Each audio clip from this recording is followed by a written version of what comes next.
You've probably been sold a story. It's whispered in yoga studios and shouted from podcast microphones. Visualize it, believe it, and the universe will conspire to give you everything you want.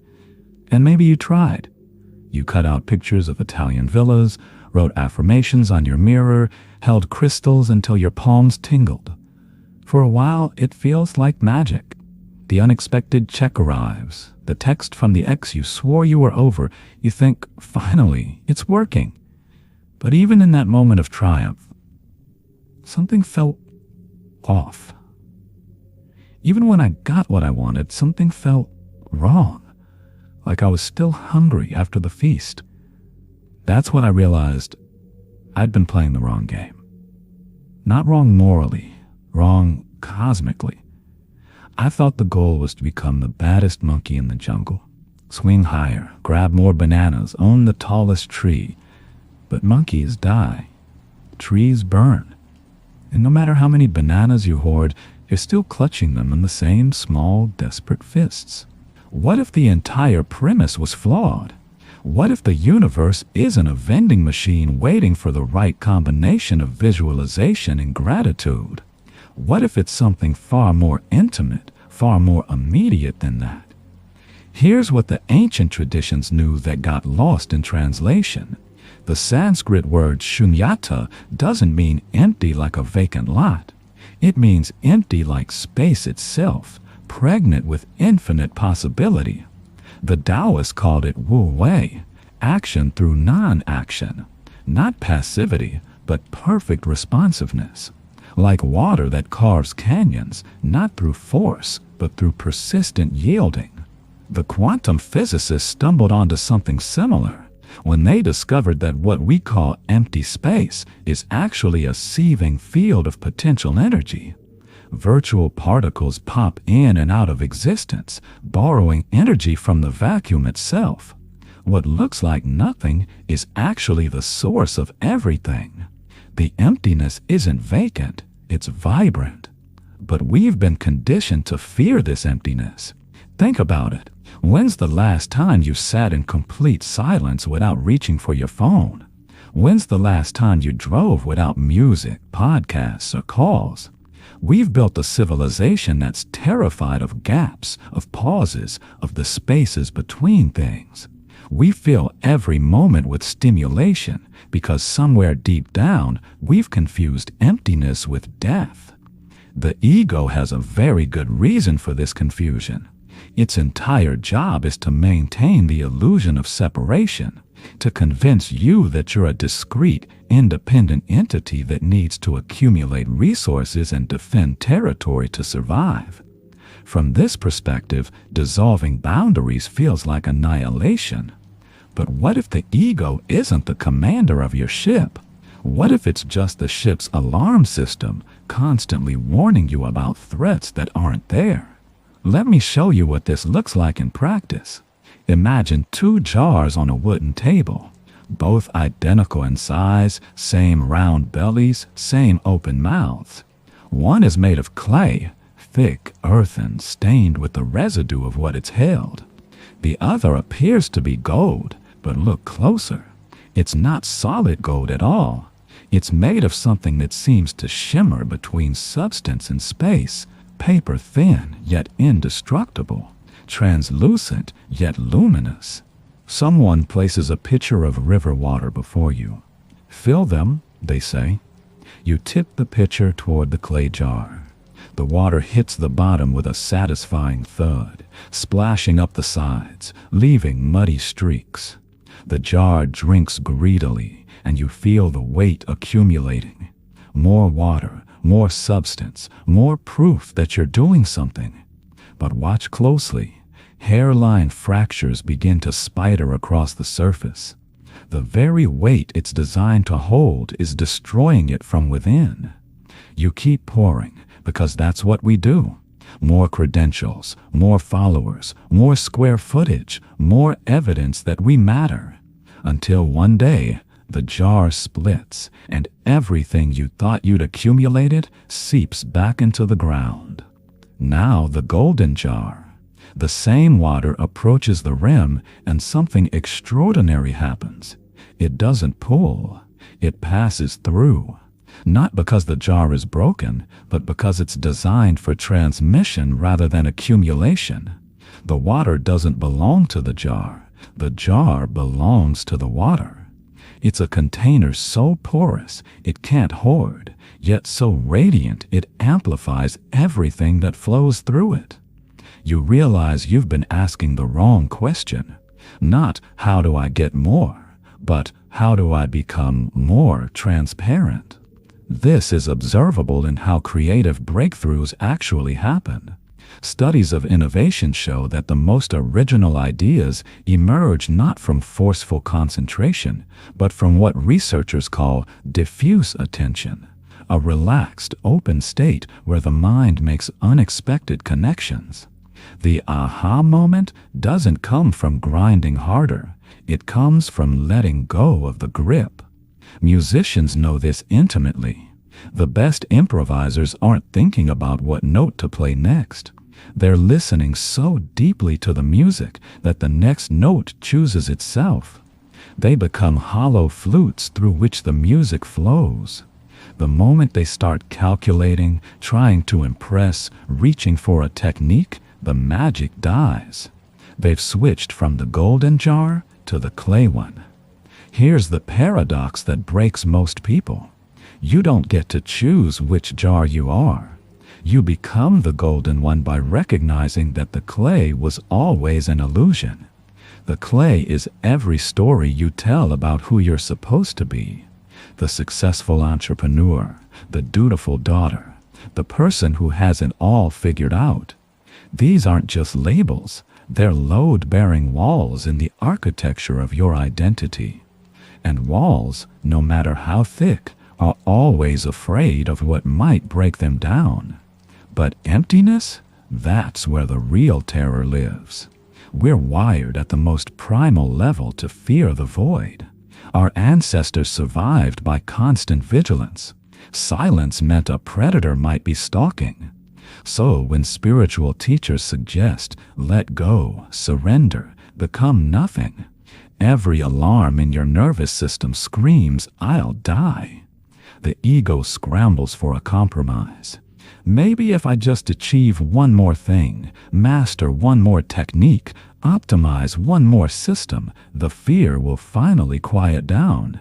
Spoiler, it doesn't. It just gets more sophisticated in its demands. This is why most spiritual practice becomes another form of accumulation. We collect meditation days like merit badges, stack mindfulness apps like armor, turn enlightenment into another item on the achievement list. The clay jar, wearing golden paint, still cracking under the weight of its own ambition. But what if the crack isn't the problem? What if it's the solution? Leonard Cohen wrote, "There is a crack in everything. That's how the light gets in." He was describing the physics of transformation. The Japanese have a practice called Kintsugi, where broken pottery is repaired with gold, making the fracture lines the most beautiful part of the piece. The breakage isn't hidden, it's highlighted. The wound becomes the gift. Your anxiety isn't a bug in the system, it's a feature pointing you toward what needs attention. Your restlessness isn't a character flaw, it's your soul's GPS recalibrating. The depression isn't punishment, it's the clay jar finally admitting it was never designed to hold what you've been trying to pour into it. Consider the neuroscience of this for a moment. When you're in a state of effortless flow, whether you're playing music, writing, or simply having a conversation that seems to move itself, your brain's default mode network actually quiets down. The part of your mind that's constantly narrating, I'm doing this, I'm thinking that, I'm better than yesterday, goes offline. What remains is what neuroscientists call transient hypofrontality, a temporary softening of the self-referential thinking that usually dominates consciousness. In those moments, you're not trying to be someone, you're simply being through someone. The golden jar in action. But here's where it gets interesting. This state isn't reserved for special occasions or peak experiences. It's actually your natural condition. The constant mental chatter, the endless planning and evaluating, that's the artificial state. It's like listening to a radio with static and thinking the static is the music. Think about a newborn baby. They don't have a developed sense of self yet, no stories about who they are or who they should become. They're pure awareness, responding moment by moment to whatever arises. When they're hungry, they cry. When they're content, they rest. When something captures their attention, they give it everything they have. They're the golden jar in its purest form. Somewhere along the way, we learn to be clay. We learn that love is conditional, that we need to perform to be worthy, that who we naturally are isn't enough. The clay jar isn't wrong. It's a survival strategy that worked for a while. But what serves you as a child often suffocates you as an adult. The good news is that the golden jar never actually went anywhere. It's not something you need to acquire or achieve. It's what you are when you stop trying to be something else. It's like the sun behind the clouds, always there, always shining, just temporarily obscured. So how do you dissolve the clouds? How do you trade clay for gold without abandoning your responsibilities or retreating to a monastery? You start impossibly small. Tomorrow morning, before the world floods in with its demands, sit on the edge of your bed. Don't reach for the phone. Feel the weight of your body. This is the clay jar becoming aware of itself. Now whisper, not as affirmation, but as recognition. I don't chase, I receive. The breath already knows how to leave. You don't micromanage it. The heart already knows how to beat. You don't schedule it. Maybe the next right action also knows how to emerge. You don't have to force it. 3 breaths. That's the entire practice. First inhale, feel the walls of who you think you are. Second hold, notice these walls are made of yesterday's stories. Third exhale, let them dissolve into dust so fine it could be stardust, because it is. But let's be practical about this. You're not going to transform overnight. The clay jar has been your home for years, maybe decades. It's going to resist dissolution. It's going to whisper seductive stories about why you need to go back to controlling, accumulating, proving. This is where the real work begins. Throughout the day, every time you feel the familiar grip of control, before the difficult conversation, the uncertain outcome, the moment when you want to manage how others see you, pause. Ask not, what do I need to prove, but what wants to move through me right now? Sometimes the answer is silence. Sometimes it's a boundary spoken with a soft mouth. Sometimes it's just texting back, I love you too, without calculating the effect. The objections are already forming, aren't they? But my world is chaos. My responsibilities are real. You're asking me to be passive while everything falls apart. No, the golden jar works harder than the clay jar ever did. But it never confuses motion with progress. When you act from emptiness rather than anxiety, you don't do less, you do true. The email that used to take 45 minutes of throat clearing and posturing now writes itself in 5, because you're not trying to sound impressive. You're just letting the message pass through clean glass. The parenting moment that used to trigger your own childhood wounds now becomes a chance to respond rather than react, because you're not defending the clay jar of perfect parent, you're just present to what this child needs right now. This is where the rubber meets the road. How do you stay present when your teenager is screaming at you? How do you respond from emptiness when your boss is being unreasonable? How do you maintain the golden jar when the world seems designed to turn you back into clay? The answer isn't to become emotionally numb or spiritually bypassed. It's to recognize that emotions are just weather systems passing through the sky of your awareness. You don't try to stop the storm. You become the sky that holds it. The anger isn't wrong. The identification with the anger is what causes suffering. You can feel fury without becoming furious. You can experience fear without being frightened. You can hold sadness without drowning in it. This is what the Stoics understood when they talked about the inner citadel, a place of unshakable peace that exists regardless of external circumstances. Marcus Aurelius wrote, "You have power over your mind, not outside events. Realize this and you will find strength." But he wasn't advocating for control. He was pointing toward the space that's already free. The Buddhist monk Thich Nhat Hanh describes this beautifully.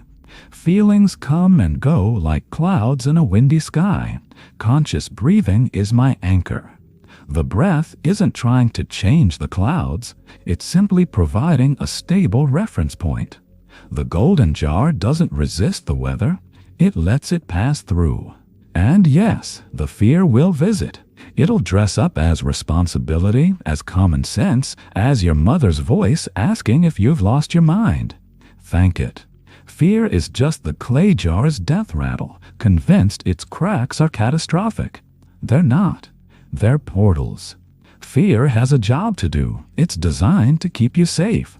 But it's operating from outdated programming like antivirus software that flags legitimate files as threats.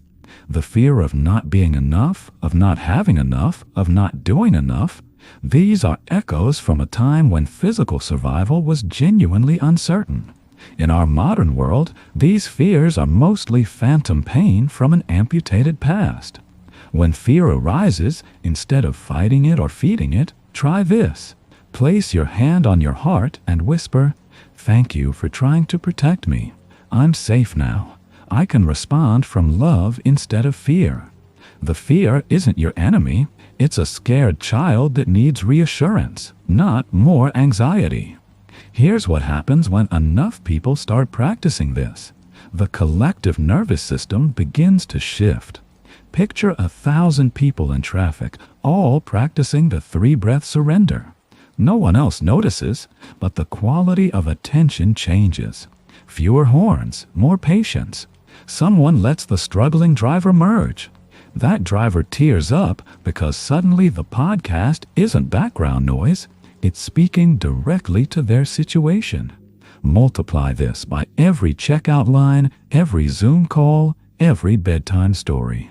This is how the world recalibrates, not by adding more movements or techniques, but by subtracting resistance. The ripple effects are subtle but profound.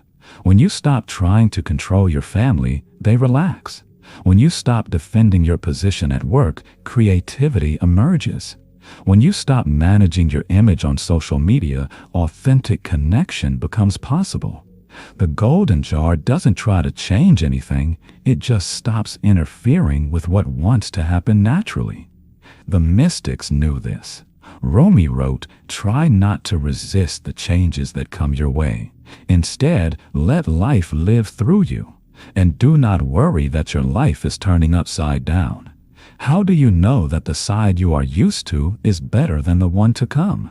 He wasn't suggesting passivity. He was describing the art of dynamic responsiveness. Lao Tzu said, "The sage does not attempt anything very big and thus achieves greatness." This isn't about thinking small. It's about recognizing that the most profound transformations happen through subtle shifts in being, not dramatic changes in doing. But let's address the elephant in the room. Doesn't this approach lead to complacency? If you're not constantly pushing, striving, optimizing, won't you just stagnate? This is the clay jar's deepest fear, that without its constant vigilance, everything will fall apart. The paradox is that the opposite happens. When you stop forcing, you start flowing. When you stop grasping, you start receiving. When you stop trying to impress, you start expressing. The golden jar doesn't do less. It does what's needed when it's needed without the exhausting overhead of anxiety and self-doubt. Think about the greatest athletes. In their peak moments, they're not thinking about technique or strategy. They're in what they call the zone, where actions arise spontaneously from deep training and trust. They've practiced so much that they can forget the practice and just play. They've transcended the clay jar of trying and entered the golden jar of being. This is what mastery looks like in any field. The skilled surgeon doesn't think about each cut. The hands move with their own intelligence. The accomplished artist doesn't plan each brushstroke. The painting paints itself. The seasoned parent doesn't calculate each response. Love knows what to do. But here's the key. This isn't about becoming perfect. It's about becoming real. The golden jar isn't flawless. It's transparent. It doesn't hide its cracks. It lets light shine through them. It doesn't pretend to have all the answers. It stays open to what wants to emerge. This is where the practice deepens. It's not enough to do the 3-breath technique once and expect transformation.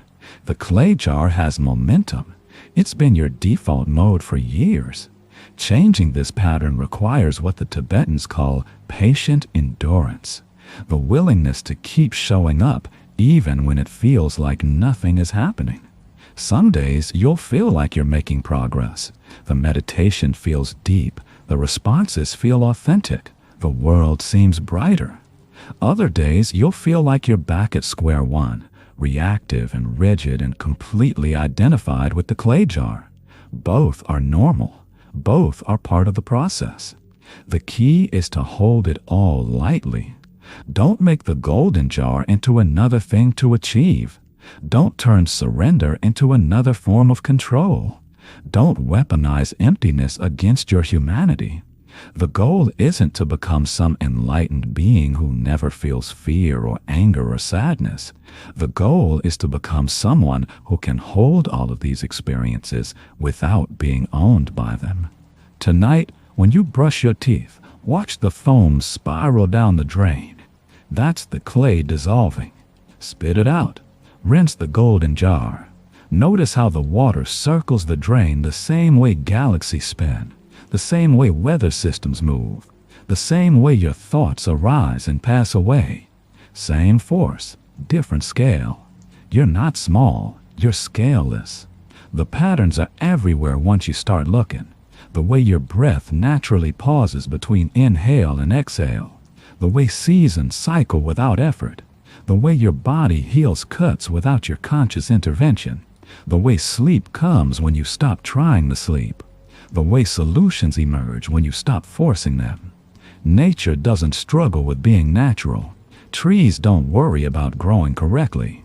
Rivers don't doubt their path to the sea. Only humans have learned to argue with reality, to resist what is, to try to improve on the design. And only humans can learn to remember their original nature. The secret isn't that you become nobody. It's that you remember you were never the jar to begin with. You are always the water, the space, the light that fills it.